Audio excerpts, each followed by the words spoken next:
Good afternoon. Welcome to Identiv's presentation of its third quarter 2025 earnings call. My name is John, and I will be your operator this afternoon.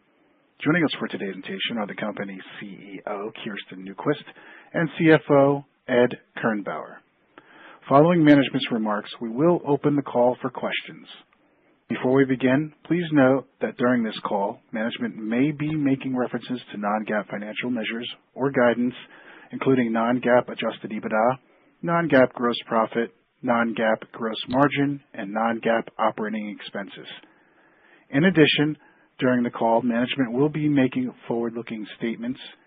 Any statement that refers to expectations, projections, or other characteristics of future events, including future financial results, future business and market conditions and opportunities, strategic partnerships and collaborations, and any related benefits and attributes, and future plans, strategies, opportunities, and goals is a forward-looking statement. Actual results may differ materially from those expressed in these forward-looking statements. For more information, please refer to the risk factors discussed in documents filed from time to time with SEC, including the company's latest annual report on Form 10-K, as well as our third quarter 10-Q once filed. Identiv assumes no obligation to update these forward-looking statements. I will now turn the call over to CEO Kirsten Nyquist for her comments. Ms. Nyquist, please proceed. Thanks, operator, and thank you all for joining our Quarter 3 2025 earnings call. As we review this quarter's results, I want to highlight that our Perform, Accelerate, and Transform strategy continues to guide everything we do. From serving our customers and building our pipeline, to driving innovation and commercial momentum in our high-value segments, and delivering on our financial commitments. This strategy remains central to transforming the organization and creating lasting value for our shareholders. I'm pleased to report that in Quarter 3, sales were in line with guidance, with all other key financial metrics exceeding expectations. This quarter is particularly notable for our improved gross profit margin, which reflects the initial benefits of completing our 2-year transition of production from Singapore to our new state-of-the-art manufacturing facility in Thailand. This is the first quarter in which all of our production has been done in Thailand, a significant milestone that has meaningfully lowered our cost structure, enhanced efficiency and scalability, and positioned us well for continued margin growth. We expect further margin expansion over the next few quarters as we complete the Singapore site shutdown by year-end and the Thailand team reaches full productivity. Our CFO, Ed Kernbauer, will now provide a detailed review of our Quarter 3 financial performance, and I'll return afterward to share more on how we're progressing across our strategic initiatives. Thanks, Kirsten. In the third quarter of 2025, we delivered $5.0 million in revenue, which was within our previously announced guidance range, compared to $6.5 million in Q3 2024. This year-over-year decrease was as expected and due to lower sales as we exited lower margin business earlier in the year. Third quarter GAAP and non-GAAP gross margins were 10.7% and 19.1% respectively, compared to GAAP and non-GAAP gross margins of 3.6% and 9.3% respectively in Q3 2024. Factors impacting the increase in gross margin included the reduction in fixed manufacturing overhead costs and direct labor costs at our discontinued Singapore operation, improved utilization of our manufacturing production facility in Thailand, and sales of fully reserved inventory of $0.2 million. As we mentioned in our August call, we completed production of RFID inlays and labels in Singapore and the requalification of our customers at our Thailand production facility end of Q2 2025. The facility shutdown activities in Singapore continue to progress as planned and are expected to be substantially completed by year-end. GAAP and non-GAAP operating expenses third quarter of 2025, including research and development, sales and marketing, and general and administrative expenses totaled $6.1 million and $4.5 million respectively, compared to $9.8 million and $5.1 million, respectively, in Q3 2024. The year-over-year decrease in GAAP operating expenses was driven primarily by a reduction in strategic review-related costs incurred in 2024. The decrease in non-GAAP operating expenses reflects management's targeted resource allocation to support the company's organic growth initiatives as outlined in our PAT strategic framework. Third quarter GAAP net loss from continuing operations was $3.5 million, or 15 cents per basic and diluted share, compared to GAAP net loss from continuing operations of $9.3 million, or 40 cents per basic and diluted share in the third quarter of 2024. This decrease in net loss was primarily due to strategic review-related costs of $3.6 million incurred in the third quarter of 2024 compared to $0.0 million in the third quarter of 2025, higher year-over-year interest income of $1.1 million, and an income tax benefit of $0.8 million in the third quarter of 2025 compared to an income tax provision of $0.4 million in the comparable quarter of 2024. Non-GAAP adjusted EBITDA loss for Q3 2025 was $3.6 million, compared to $4.5 million in the third quarter of 2024. The decrease in the loss was primarily due to the reduction in fixed manufacturing costs at our Singapore facility, improved utilization of our manufacturing and production facility in Penn, as well as management's continued careful allocation of operating expenses as we execute on our PAT strategic initiatives. In the appendix of today's presentation, we have provided a full reconciliation of GAAP to non-GAAP financial information, which is also included in our earnings release. Moving now to the balance sheet. We exited Q3 2025 with $126.6 million in cash equivalents, and restricted cash. In the third quarter of 2025, we used $3.1 million in cash. This brings our total net operating cash use for the 12 months following September 30th, 2024, the end of Q3 2024, to $13.4 million, well within our previously announced guidance range of $13 to $15 million. Our working capital exiting Q3 was $135.4 million. Our balance sheet position remains strong. In our 10-Q filing, we will be providing a full reconciliation of year-to-date cash flows. For completeness, we have included the full balance sheet in the appendix of today's earnings release.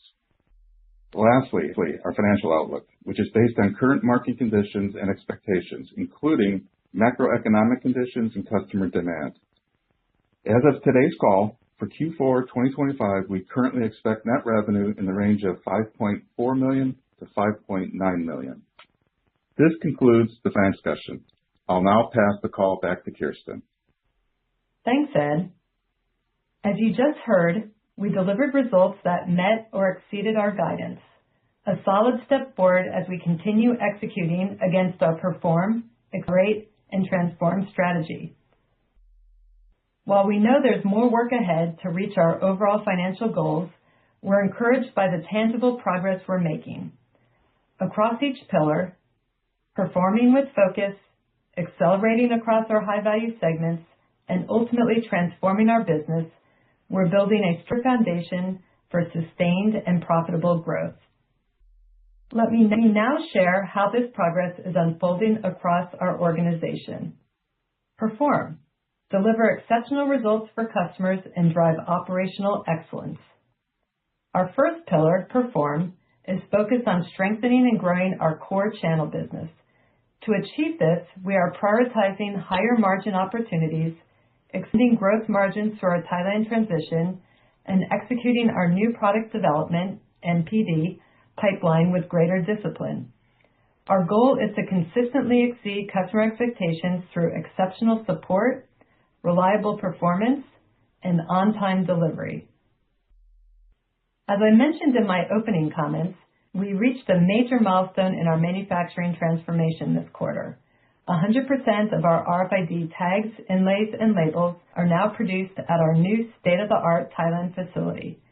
The Singapore site shutdown is on track for completion by year-end, marking the end of a successful 2-year transition. The Thailand facility has lowered manufacturing costs, improved efficiency, and enhanced scalability, laying a stronger foundation for continued margin growth. To further advance operational excellence, we launched CRM and MRP automation initiatives earlier this year to streamline key sales and operations planning processes.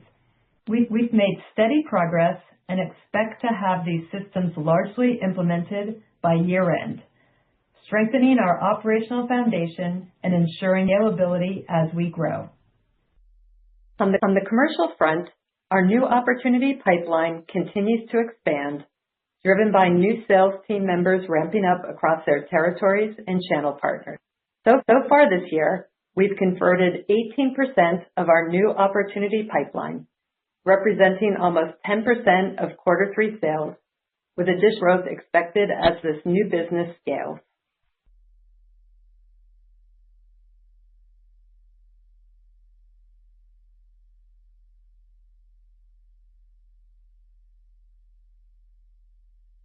Implementing HubSpot to enhance lead generation and visibility, and preparing to launch our new corporate website by year-end. We also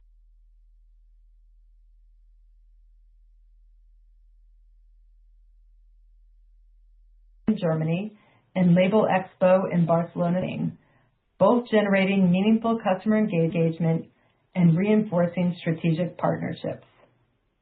At Label Expo, our own VP of Business Development, Klaus Simmenmeyer, and Narivero CEO, Thomas Roding, shared insights on DPP compliance during a dynamic NFC RFID panel at the Smart Labeling Seminar 2025, further strengthening Identiv's position as an innovation leader.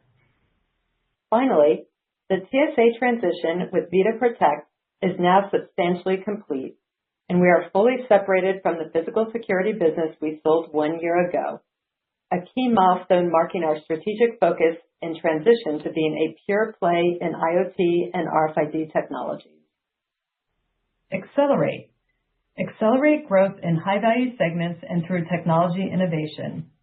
Moving to the second pillar of our PAT framework, Accelerate, we're advancing 3 specific growth initiatives to build our pipeline and drive long-term revenue and margin expansion.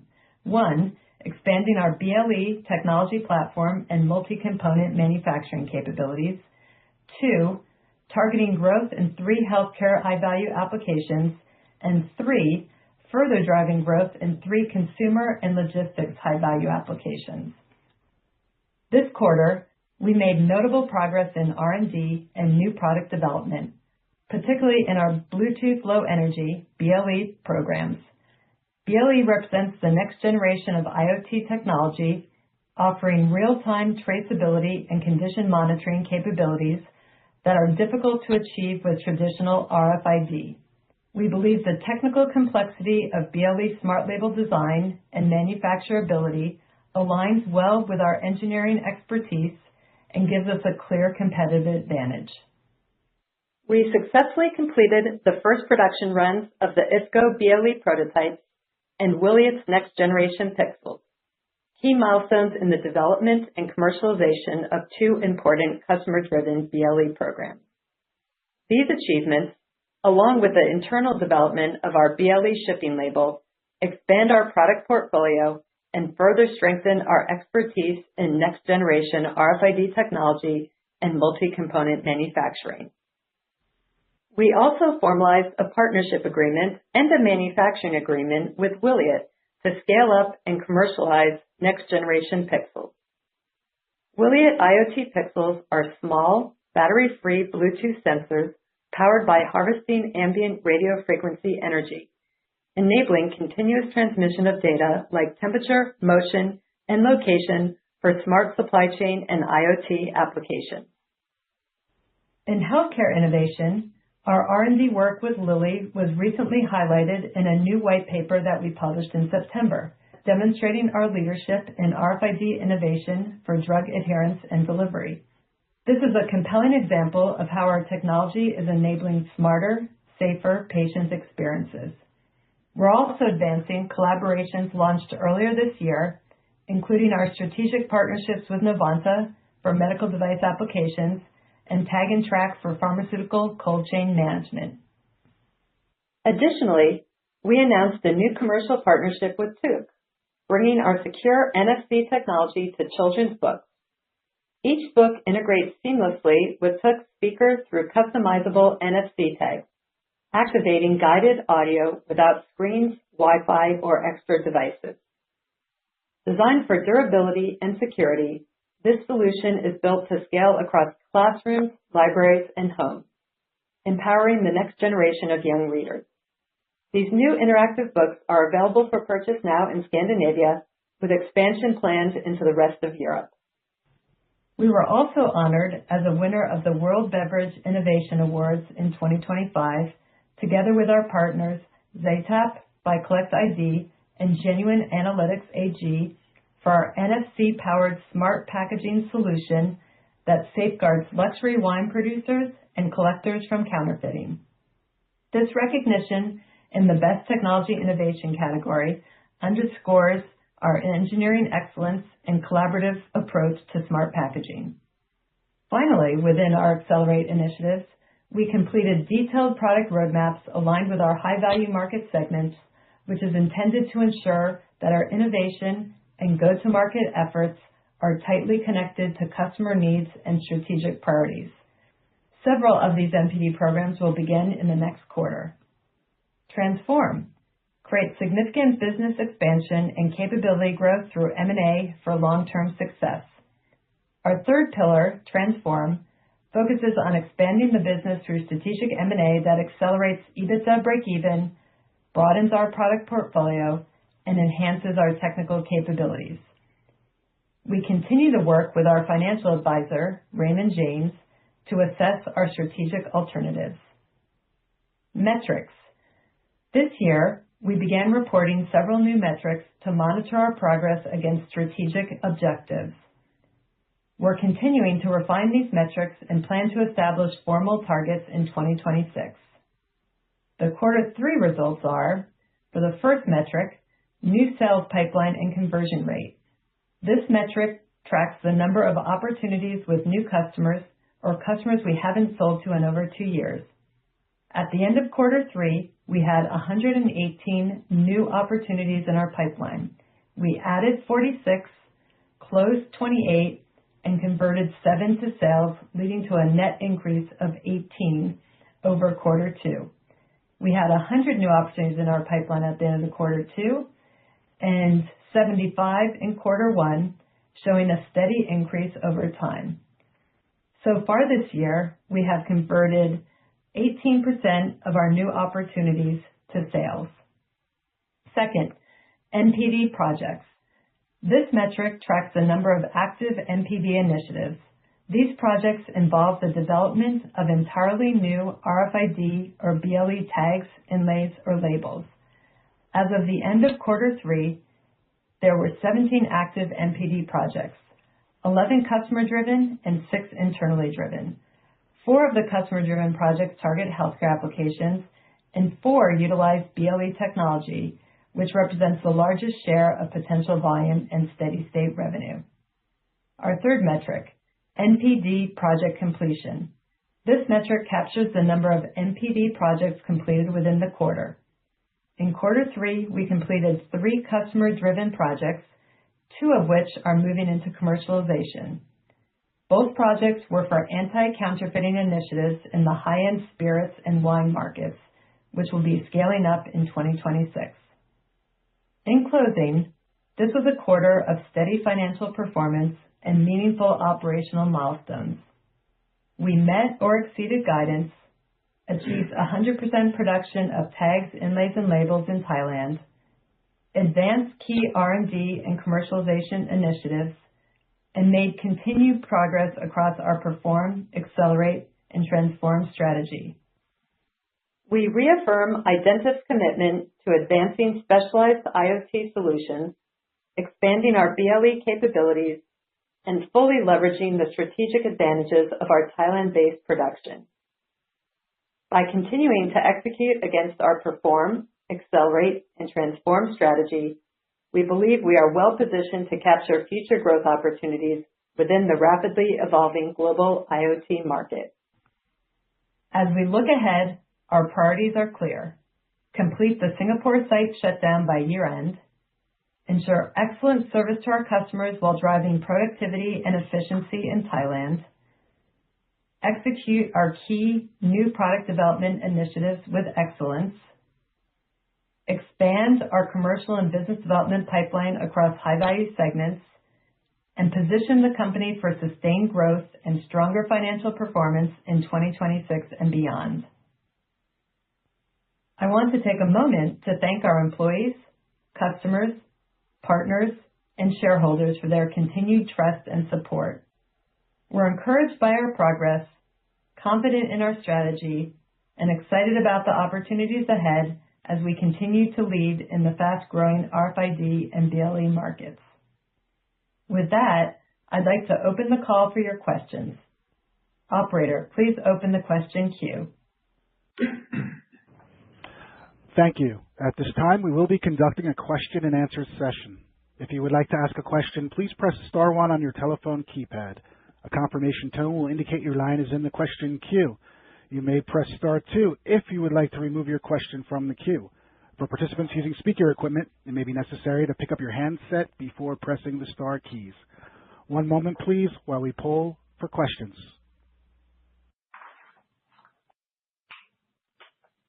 Our first question comes from Craig Ellis with B. Riley. Please proceed. Yeah, thank you for taking the question, and nice job on the gross margins in the quarter. I wanted to start, though, on the top line. So for the fourth quarter, it looks like we're expecting sales up about 11%. So the question is, as we look across the different vectors of the business, whether it's channel or NPD conversion, what's driving the growth sequentially, and what are some of the gives and takes as we think about tailwinds and headwinds as we exit the year? Yeah, no, thank you. Let's see. So definitely we are seeing, some growth from our existing channel customers. But I do think we're also seeing some uptick that's related to some of our BLE projects that we're seeing some additional traction for in the fourth quarter. So it's a nice combination of both kind of our perform customers as well as some of the accelerate initiatives that we're starting to see some traction quarter over quarter. Thanks, Kirsten. And just speaking of BLE, in the prepared remarks, you talked about progress with IFCO and Wiliot. Can we conclude that IFCO is on track for volume shipments in the second half of next year? And Wiliot had previously been talked about as a potential high volume customer, certainly not the size of IFCO, but high volume. How do we think about what's possible with Wiliot next year? Yeah, well, to start with the IFCO question, yes, we are making progress. So, product development is well underway. As we mentioned, we shipped out production-made prototypes that are now being used in proof of concepts in the field. And so that, of course, a lot of learnings will come from that, and we'll take those learnings and use that to continue to optimize the design. So that's progressing well. And in terms of Wiliot, we've been working very hard over the last 6 months to qualify their next generation product. So that's underway. And this quarter, and even last quarter was beginning, and this quarter we will be shipping those next generation products to the field. So, both of them are nice opportunities. We're excited about both of them. And working really hard to make sure that we can complete the development of the IFCO product, and then really help to support all the different Wiliot customers as they look to commercialize the Wiliot solution. Great, thank you. And if I could sneak one in for Ed. Ed, real nice job by the team with gross margin in the third quarter. With the business getting the benefit of the full Singapore shutdown in the fourth quarter, and with higher revenues, and with some of that coming from the higher quality revenue basket that the company's been prioritizing, can you talk a little bit about what we could expect for gross margins in the fourth quarter, and if there are any headwinds we need to comprehend. Thank you. Thanks, Greg. Yes, our Q3 numbers, we saw significant benefits from the reduction in fixed costs with the discontinuance of our Singapore operations from both an overhead cost perspective and direct labor. Now, we expect that to continue. We will be substantially complete with all shutdown activities in Q4, so we're still working through the remainder there. I don't really expect the full impact on gross margin until we enter Q1 of next year. Okay, and then what about other potential benefits such as sales mix and the move to higher margin products as mix goes more towards NPD? I'll let Kirsten talk about that, but I do want to say, in addition to that, we have we will continue to improve margins with improving the utilization of our Thailand facility. But as far as mix, Yeah. So I think what we'll see in quarter four, so certainly, some slight increase in utilization in the Thailand plant, that will help. As Ed mentioned, we aren't completely shut down Singapore yet, so we still have some labor that's getting that whole plant now back to its original state and shut down, et cetera. So we have still a little bit of cost of Singapore-related costs in quarter four. In terms of the mix, we definitely have some of our, kind of NPD projects starting to ramp.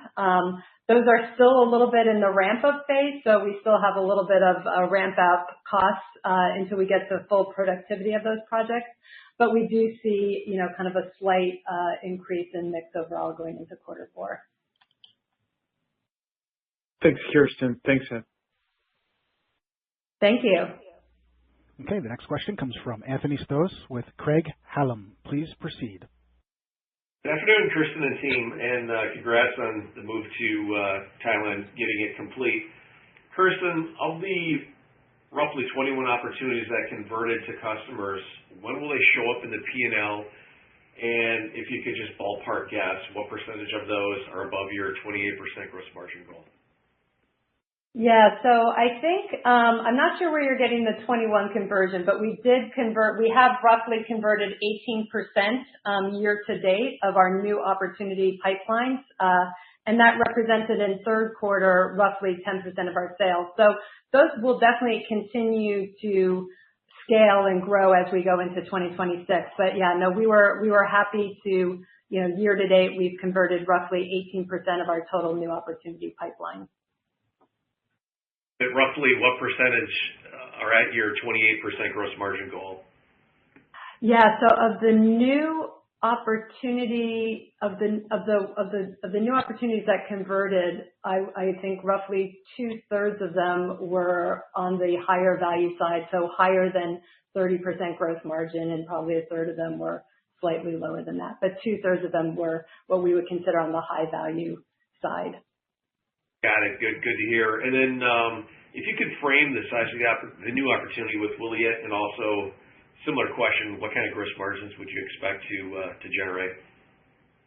Yeah, so I mean, we're not talking about kind of ultimate sales volume potential with the Wiliot, and that's still progressing. Margins, the opportunity is large. We're scaling up the next generation. We definitely anticipate margins to be quite a bit significantly higher than where they were 2 years ago, but we're still working to increase those over the next, probably 3 to 4 quarters, and definitely higher, much higher than where they were back in 2023 and early 2024. Got it. And the last question for me, Kirsten, with your background in this industry, in the healthcare side, I know in quarters past you've spoke a lot about your healthcare opportunities. Didn't hear a lot on this call. Maybe you could just refresh us where you stand and what you think the opportunity set is on the healthcare side. Yeah, we certainly still see a nice opportunity in healthcare, and we see, kind of the interest from some of the medical device and the pharmaceutical companies in really engaging in evaluating these types of solutions, but these are also longer term opportunities. So of our current NPD, new product development pipeline, I think roughly a third of them are healthcare related.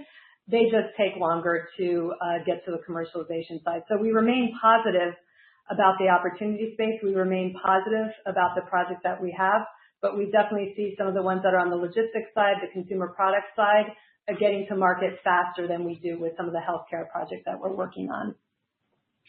Very good. Best of luck. Thank you. Okay, thanks so much. We have reached the end of the question and answer session, and I will now turn the call over to Kirsten for closing remarks. Thanks, operator. And thank you all again for joining us today. And we look forward to speaking with you next quarter. Have a good afternoon. Bye-bye. This concludes today's conference, and you may disconnect your lines at this time. Thank you for your participation.